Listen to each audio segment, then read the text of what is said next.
Bismillahirrahmanirrahim.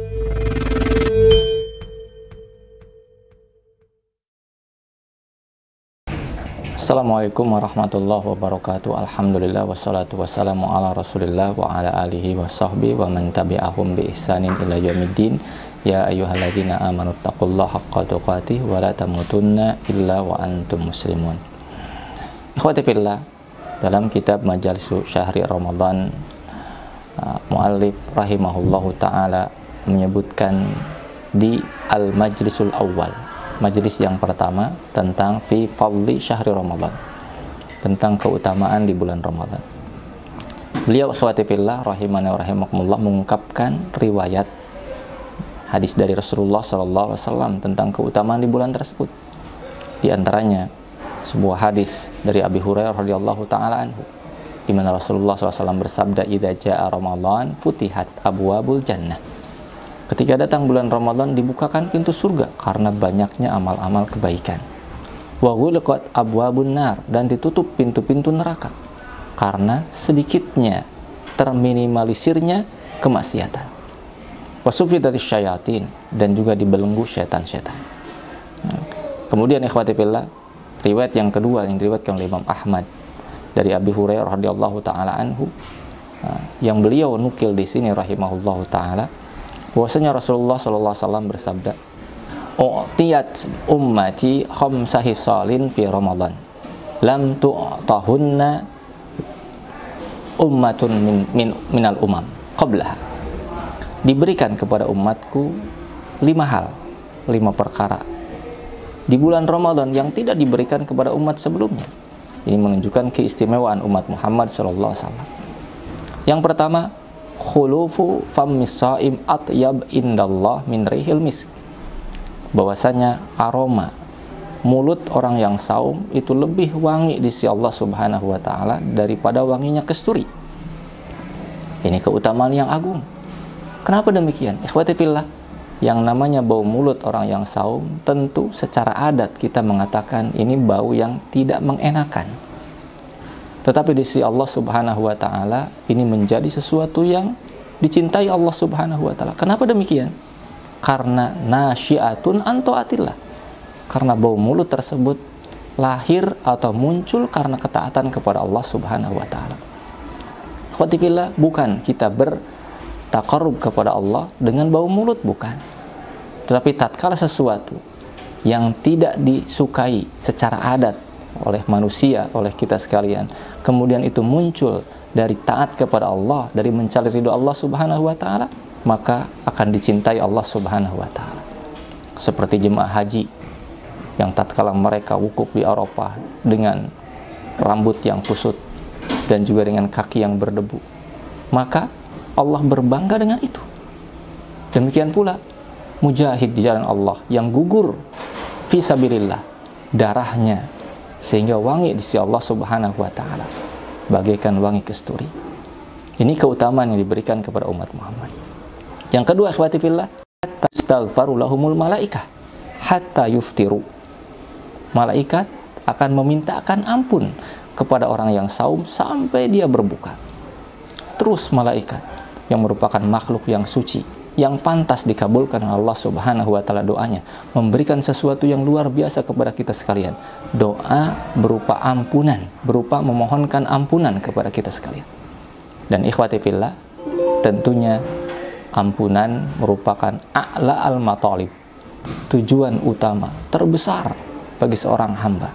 Tidaklah akan selamat menghadapi adab Allah Subhanahu wa taala kecuali dengan ampunan Allah Subhanahu wa taala. Kemudian yang ketiga, wa yuzayyinullahu kulla yaumin jannatahu wa yaqul yushiku ibadi as-salihun an yulqu anhumul maunah wal adha wa yasiru ilaik. Yuzayyin, akan dihias. Allah Subhanahu wa taala menghias surganya setiap hari.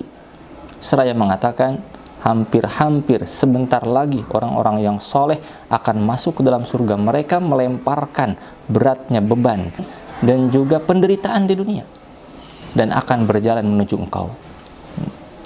Ini dihias surga Allah Subhanahu wa taala sebagai bentuk persiapan dan sebagai bentuk targhib kepada kita sekalian untuk bisa sampai kepada surga Allah Subhanahu wa taala dengan amalan-amalan soleh yang kita lakukan. Kemudian keistimewaan yang lain, wa tusaffad fihi maradatus syayatin, dibelenggu di bulan tersebut maradatus syayatin, setan-setan yang paling marodah, yang paling besar permusuhannya terhadap manusia. Dari sini ikhwati fillah, keutamaan yang Allah berikan kepada umat Muhammad, maka wajib kita mempercayainya.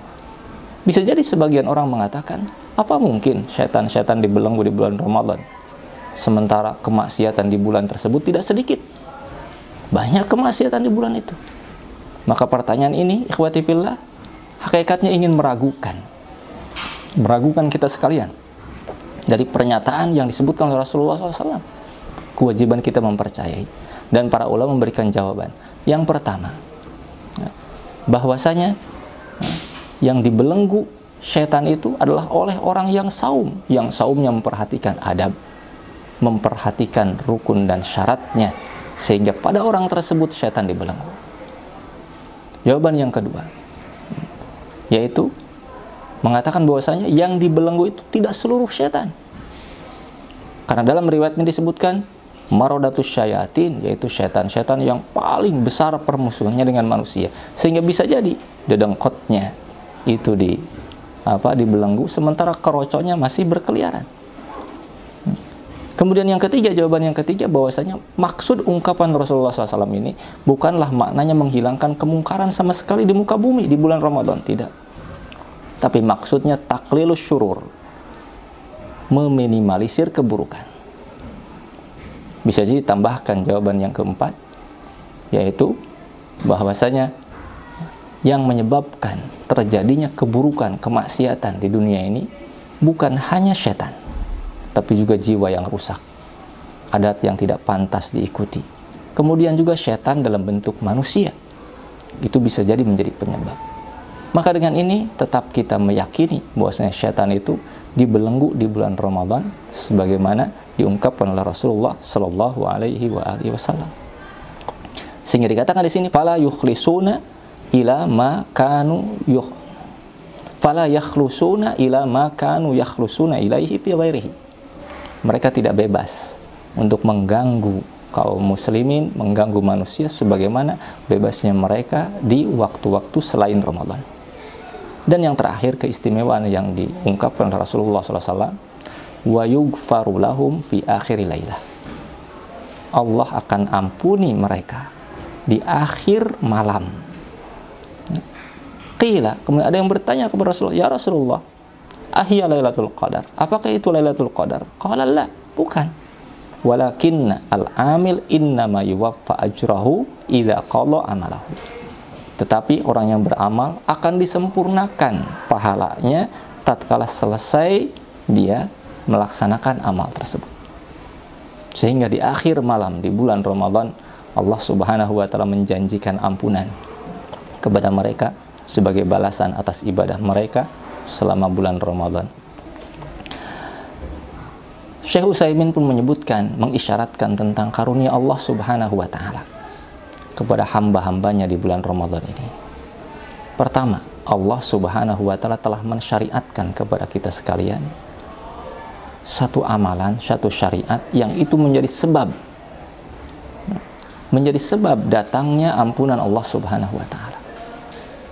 Yang kedua, ikhwati fillah, ketika kita diberikan taufik oleh Allah bisa melaksanakan syariatnya, maka ini karunia dan keutamaan dari Allah Subhanahu wa taala. Yang ketiga, Allah Subhanahu wa taala melipat gandakan pahala amal yang kita perbuat di bulan Ramadan. Sehingga itulah karunia Allah yang luar biasa besar. Kewajiban kita berusaha untuk merengkuh karunia tersebut. Semoga Allah memudahkan kita sekalian. Barakallahu fikum.